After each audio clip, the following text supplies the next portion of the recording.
Today in the Daily Dose, the San Francisco earthquake of 1906. To fully understand the impact and magnitude of San Francisco to the Western economy of the United States, historians first point to January 24, 1848, when James Wilson Marshall found flakes of gold in the American River at the base of the Sierra Nevada mountains near Coloma, California. At the time, Marshall was building a water-powered sawmill for John Sutter, and as Marshall later recalled of his historic find, "It made my heart thump, for I was certain it was gold." Though Marshall and Sutter tried to keep news of the discovery under wraps, word got out, and by mid-March, at least one newspaper was reporting that large quantities of gold were being turned up at Sutter's mill. By mid-June, some 3/4 of all the male population of San Francisco had left town for the gold fields, while the number of miners in the area reached 4,000 by August.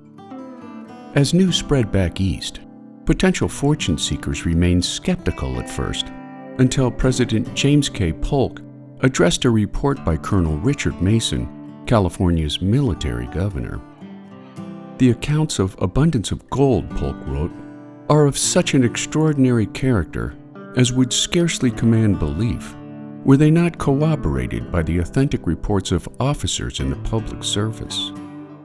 After Polk's pronouncement, the race was on in earnest, as mostly male fortune seekers borrowed money, mortgaged their properties, or spent their life savings to make the arduous journey west.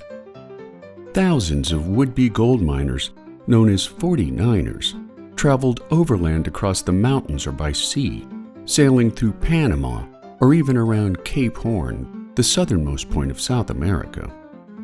By the end of the year, the non-native population of California was estimated at 100,000 people, compared to 20,000 at the end of 1848. To accommodate the needs of the 49ers, gold mining towns sprang up across the region, complete with price-gouging shops, saloons, brothels, and other businessmen seeking to make their own gold rush fortunes.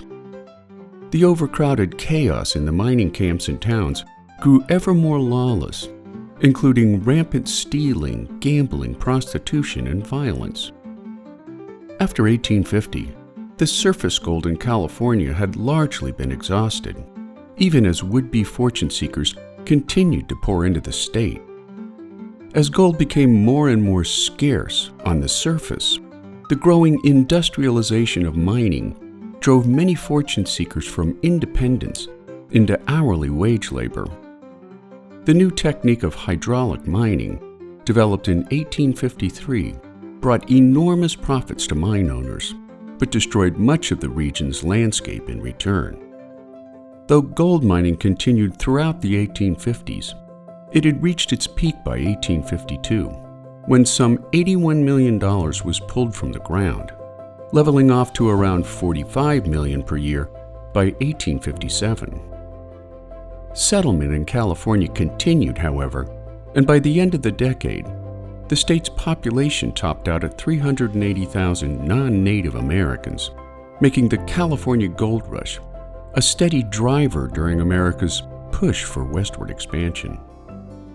After San Francisco's rise to the forefront of the West's economy, many historians point to men like William Chapman Ralston, who did much to transform San Francisco from an 800-resident backwater town to massive prosperity well before the turn of the century. After honing his piloting skills on the Mississippi River, Ralston arrived into San Francisco 5 years after the start of the California Gold Rush, discovering an instant boomtown lacking infrastructure, lawfulness, and stable commerce. Ambitious and genial by nature, Billy Ralston became a partner in a growing steamship line, using his profits to join forces with his womanizing Gilded Age business partner, William Sharon. Together, Ralston and Sharon made immense fortunes in the Virginia City Comstock Silver Rush, the West Coast's second monetary enrichment, infusing their millions into California-based companies created and managed by Ralston himself. He also started the Bank of California, which ultimately grew into the largest banking institution west of St. Louis, which in turn prompted San Franciscans to nickname the dashing socialite the Magician of San Francisco. Known for throwing lavish parties at his Nob Hill mansion or his 55,000 square foot summer mansion in Belmont, the press soon coined these socialite gatherings Ralston Nights, both for the celebrities in attendance and the outrageous extravagance of each event. A robust, strapping man, Billy Ralston swam in the icy waters of San Francisco Bay on a near daily basis. And when the Big Four ran low on money while laying tracks through the slow and treacherous Sierra Nevada mountains, Ralston loaned Leland Stanford $100,000, nearly $6 million in today's currency, to tide the Big Four over to the next federal payout for their part in the construction of the Transcontinental Railroad. In return, Stanford promised Ralston that no competitive goods would enter Western markets upon the completion of the cross-country railroad, and when Stanford ultimately reneged on that promise, combined with his own financial overreach, Ralston's many companies collapsed under competitive pressures from back east. Ralston's fall from magician status became complete when a run on his Bank of California forced the bank to suspend. The next day, after his board of directors forced his resignation, Ralston signed all his assets over to William Sharon, who would later settle Ralston's debts for a greed-inspired profit of many millions of dollars. Departing his once grand bank on an unusually hot day on August 27, 1875, Ralston ran into his physician on the street, who told the fallen tycoon that he looked unusually pale and sweaty. Feeling oddly elated, like a schoolboy released for the summer, Ralston waved off his doctor's concerns, heading to his swim club, where he swam out toward Alcatraz Island and drowned. News of his death sent shockwaves throughout the West Coast, while many, including Sharon himself, believed that Ralston's death was a suicide.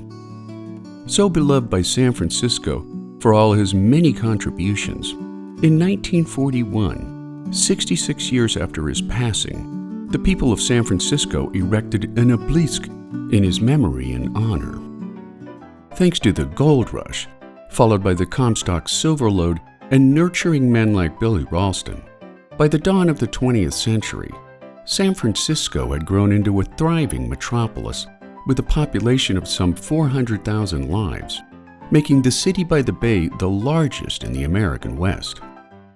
Despite her humble beginnings, San Francisco was now a bustling centerpiece of commerce, finance, and culture, replete with stately Victorian homes and grand public buildings, such as City Hall and the Palace Hotel, which was built as a joint venture between Billy Ralston and William Sharon.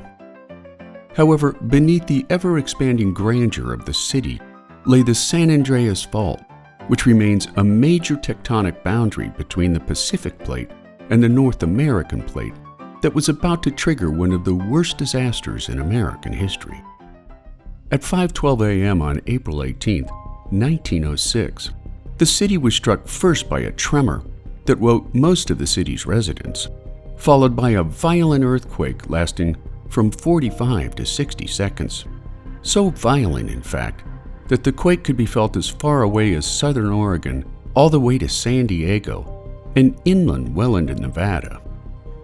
Epicentered near San Francisco, the earthquake caused a horizontal rupture some 20 feet high in some places and 296 miles long, from northwest of San Juan Bautista to a triple junction point at Cape Mendocino. Measuring 7.9 on the moment magnitude scale and an estimated 8.3 on the Richter scale, surface ruptures were visible for miles. The magnitude of the damage and subsequent shaking varied by each region's underlying composition, ranging from bedrock to sedimentary fill, with the worst shaking and destruction occurring on land reclaimed by Ralston's steam shovels from the once marshy areas of the San Francisco Bay. While the earthquake itself caused substantial damage to buildings, infrastructure, and homes throughout the city, leading to the collapse of many unreinforced masonry buildings.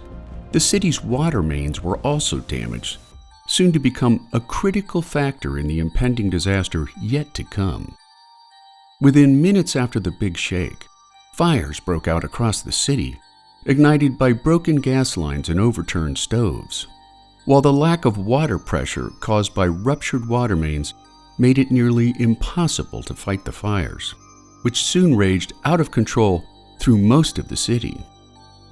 Over the coming 3 days, fire consumed more than 500 city blocks, destroying an estimated 28,000 buildings, while leaving more than 250,000 city residents in a state of abject shock and homelessness. Fire destroyed most of the city's iconic landmarks as well, including the Palace Hotel, the Hall of Justice, and City Hall, the later exposing massive construction fraud when the building's supposed solid marble columns were discovered to be hollow, fake masonry replicas. Fires also destroyed the majority of banks and financial institutions in the city's financial district, leaving the economy of the American West in a state of destitute stagnation. While the exact number of casualties is still debated today, current estimates place the death toll at 3,000 to 3,500 lives, mostly lost in the city, although many other fatalities occurred in nearby communities impacted by the quake.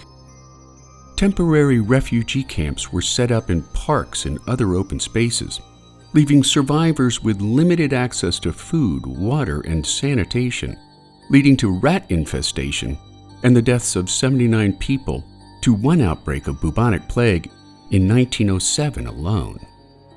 Although relief efforts were slow at first, displaced residents were at last aided by the U.S. Army under the command of General Frederick Funston, who quickly instituted a shoot-on-sight policy for anyone engaging in looting or violence.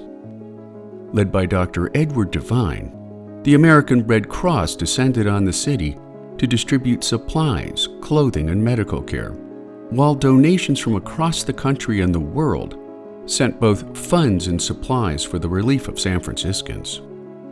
Despite overwhelming public despair, just days after the last fire was put out, city officials and business leaders gathered to discuss plans for reconstruction, with the intention of rebuilding the city to its former glory. The destruction of most of the city gave city planners a unique opportunity to rethink San Francisco's layout and architecture, leading to the construction of wider streets, new parks, and a modernized sewage and water infrastructure. Despite the myriad of challenges, within a few short years, much of the city had been completely rebuilt, though the scars of the disaster would remain for decades to come. The 1906 earthquake also led to significant changes in building code and construction practices, not just in San Francisco, but across the United States. Most of the new buildings were constructed with reinforced concrete and steel to better withstand future earthquakes, reflecting a growing understanding for the importance of seismic safety. Still in its early years, the San Francisco earthquake of 1906 proved to be a key event in the field of seismology, leading to impressive advances in geologists' understanding of earthquakes and their causes. One of the most significant contributions to the field of seismology came in the form of the Lawson Report, so named after UC Berkeley geologist Andrew Lawson, who compiled a comprehensive analysis of the earthquake published in 1908, documenting the extent of building damage and the behavior of buildings and infrastructure when severely challenged by a major seismic quake. The report also introduced the concept of elastic rebound theory, which explains how earthquakes occur as a result of stress buildup along fault lines, which is now a foundational principle in the study of earthquakes. The quake also led to the establishment of the Carnegie Institution of Washington, D.C., which became the first organization dedicated to seismological research in the United States. In terms of economic and social impact, the total cost of the damage caused by the earthquake has been estimated at $500 million, or or $16.5 billion in today's currency. While the quake and fire damage led to a severe yet short economic contraction that saw hundreds of thousands of Californians lose their homes, jobs, and life savings, leading many to worry that San Francisco would forever lose its status as the economic engine of the West Coast. Within months, however, as insurance companies began pumping money into the city, the sudden rise in construction-related jobs stimulated San Francisco's fast-reviving economy. The disaster also exposed stark inequalities in San Francisco's society, as poor and working-class residents of the city were disproportionately affected by the destruction. Many of the poorest neighborhoods witnessed total destruction, while the poor's inability to afford insurance of any kind left them destitute for years to come. The earthquake also triggered racial tensions within the city, mainly against the city's Chinatown community, which faced ongoing discrimination and hostility long before and after the city's initial recovery phase. Serving as a lasting legacy to both the city and the American nation, the 1906 San Francisco earthquake served as a national wake-up call about the need for disaster preparedness and response, leading to substantial changes in urban planning, building codes, and construction practices to make American cities more prepared and resilient for natural disasters yet to come. The 1906 San Francisco earthquake also had a profound influence on the field of seismology, leading to the development of modern seismic monitoring systems, although the prediction of impending earthquakes remains in its relative infancy, making the San Francisco earthquake of 1906 a powerful reminder of man's vulnerability in the face of ongoing natural disasters. And there you have it, the San Francisco earthquake of 1906, today in the Daily Dose.